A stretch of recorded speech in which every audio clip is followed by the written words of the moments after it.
Violet stood frozen, watching the pandemonium erupt around her. Her heart pounded in her chest. She knew her choice would rock the school, but she hadn't expected this crazy free-for-all. Griffin struggled to maintain order, but it was a lost cause.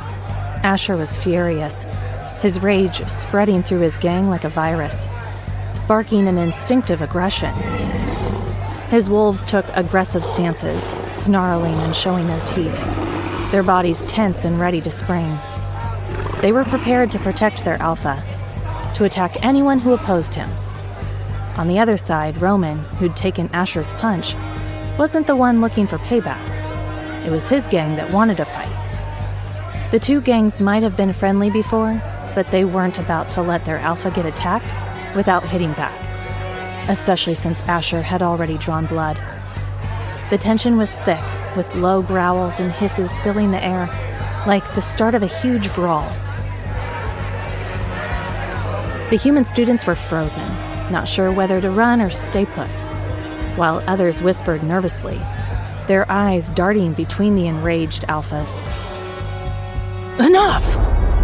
Alaric's voice boomed across the area, a command so powerful it sliced through the air. As if on cue, lightning flashed across the sky, striking the ground with a deafening crack.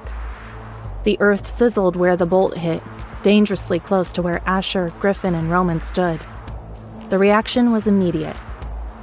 The Cardinal Alphas jumped back, separating as another lightning bolt struck closer to their wolves. The scattered sparks sent the snarling gang members scattering, yelping as they backed away in fear. Everyone stared at Alaric. He stood there, his eyes flashing with pure electricity, his platinum blonde hair glowing under the lightning. The air around him thrummed with so much power that no one dared to breathe. Slowly, Alaric climbed the stairs to the entrance, putting himself above everyone else and capturing their full attention. He looked out at the crowd, his face hard as stone. Then he spoke, his voice as cold and final as a judge's sentence. "You heard them. They rejected the four families. They refused to be ruled. They don't want the protection of a gang." The bitterness in his voice was clear, tinged with something like betrayal and disappointment. "They've turned their backs on how things are supposed to be.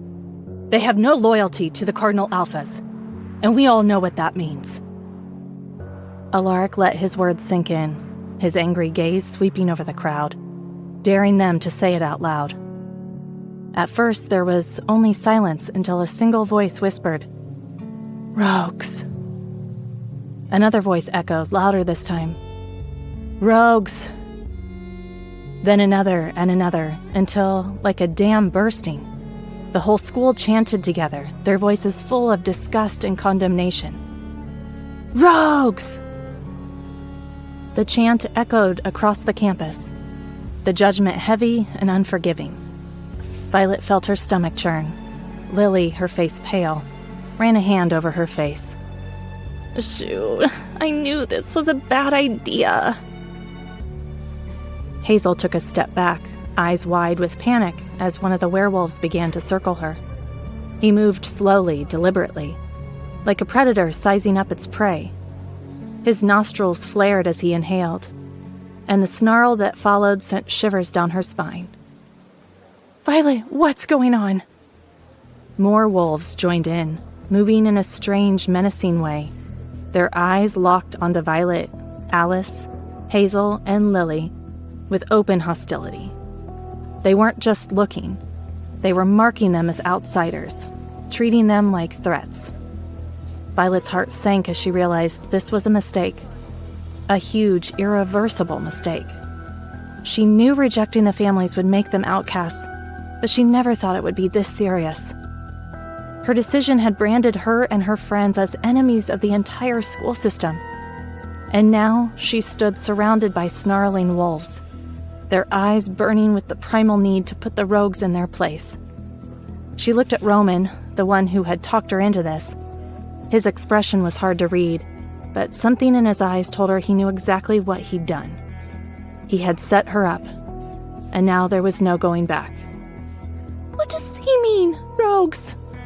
Alice cried in disbelief. "We're not even werewolves!" Rogues were the bottom of the barrel in werewolf society.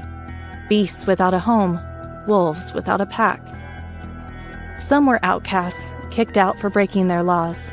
Others were loners, leaving their packs for their own reasons. But no matter why, the label carried the same weight. A rogue was a threat. Without a pack, there was no order. Without order, there was chaos. A danger to the way werewolf society worked. And if enough rogues got together, they could become a serious threat to the alphas, to the gangs, to everything they had built. That's why most alphas took them out right away. It was an unspoken rule for survival. Kill them before they become a problem. And now Violet and her friends had just been branded as one of them. "It doesn't matter," Lily mumbled, shaking her head. "Even if we aren't werewolves, or rogues in the usual way, our choice puts us in the same boat in the eyes of the families." She turned to her friends, her jaw tight. "Or have you forgotten that Lunaris Academy runs on a strict werewolf pecking order? The alphas take their traditions super seriously." Then she glared at Violet. "It's clear to me now why you did what you did." A dry, humorless laugh escaped her lips. "Way to go, Violet. You just sunk us all." Violet sucked in a sharp breath, Lily's words hitting her hard. She had tried to warn them. She had told them not to follow her lead. And yet they had still chosen to stand with her. It wasn't an excuse, but now they were all paying the price. Violet opened her mouth, but nothing came out. Her throat felt tight, like she couldn't breathe. Her mind raced for something to say, a way to explain, but the words wouldn't come. She hadn't meant for this to happen. She had just wanted to be free, a way out. She never imagined it would turn out this badly. Before she could even try to apologize, Alaric's voice cut through the chatter of the crowd. "And that wraps up today's events. All changes to the families will happen tomorrow. Enjoy the rest of your morning." His voice was different now, quieter and sadder.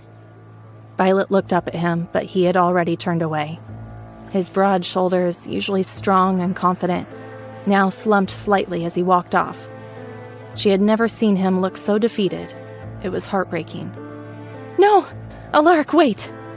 she blurted, stepping forward. But a vicious snarl stopped her dead in her tracks. A wolf stood in her way, teeth bared and fur bristling.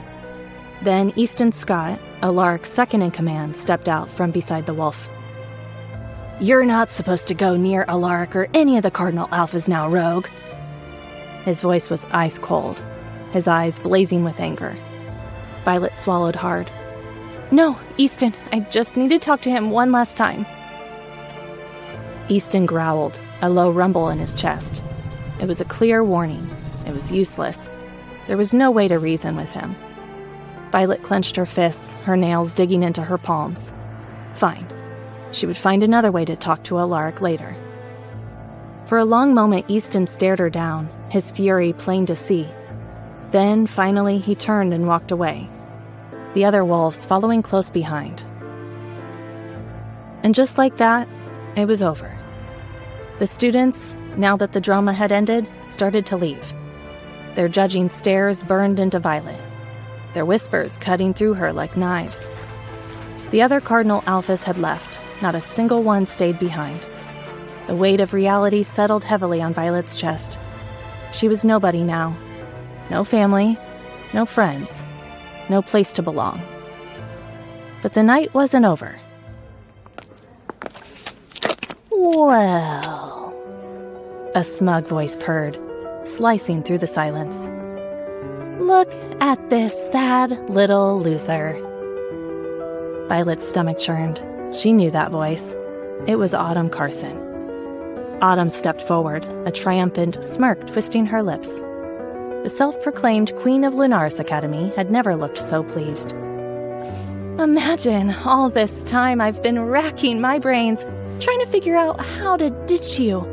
And you just did the job for me." She cackled, folding her arms and tilting her head mockingly. "Seriously, You're even crazier than people say. Violet's hands itched to slap that smirk off Autumn's face. Instead, she met her gaze with cold defiance. If I'm so crazy, she said calmly, then you should be scared. Autumn didn't even flinch. She just laughed, brimming with unshakable confidence. Oh, honey, she said, leaning in, her voice turning dark and venomous. You're finished. For real this time. She let that sink in before adding, almost sweetly, I'd start watching my back. It was both a warning and a promise. Then, with one last look of disgust at Lily, Hazel, and Alice, she said, See ya, losers! And with that, she spun around, laughing like a wicked witch. Her prayers had finally been answered. Violet had been delivered right into her hands, and there was nobody to save her.